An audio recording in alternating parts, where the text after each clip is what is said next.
So magre-recant na yung Marine. Hindi pa namin alam. Yun daw ang paputok yung pasabog. Diba?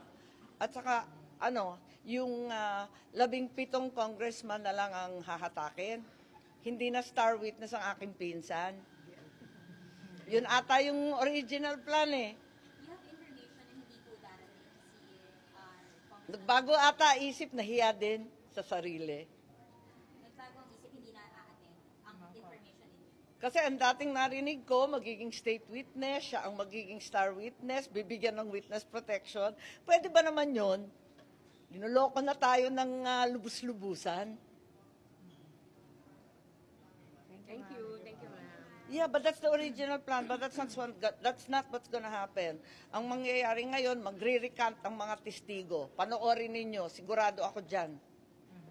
Isa-isa yan, na biglang babaliktad.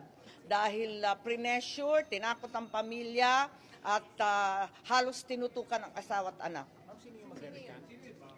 Alam na ninyo kung sino yung pinakamatindi ang testimonya. Si Gutesa ba yun? Si Gutesa po ba yun? Kasi pinakamabigat ang kanyang testimonya.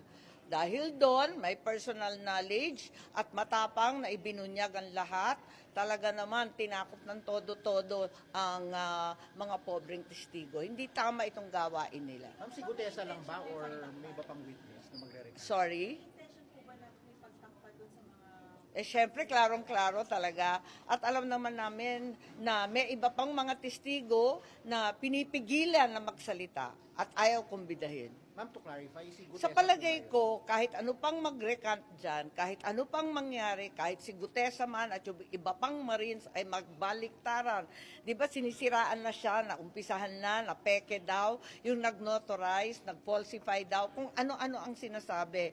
Wala naman naniniwala na sa inyo. Linilin lang ninyo ang sambayan ng Pilipino. Pero ang Pilipino hindi na po magpapaloko. Ano na, tara na. Tinakot ay kay Gutesa, kay Orly Gutesa. O basta, yun na yun.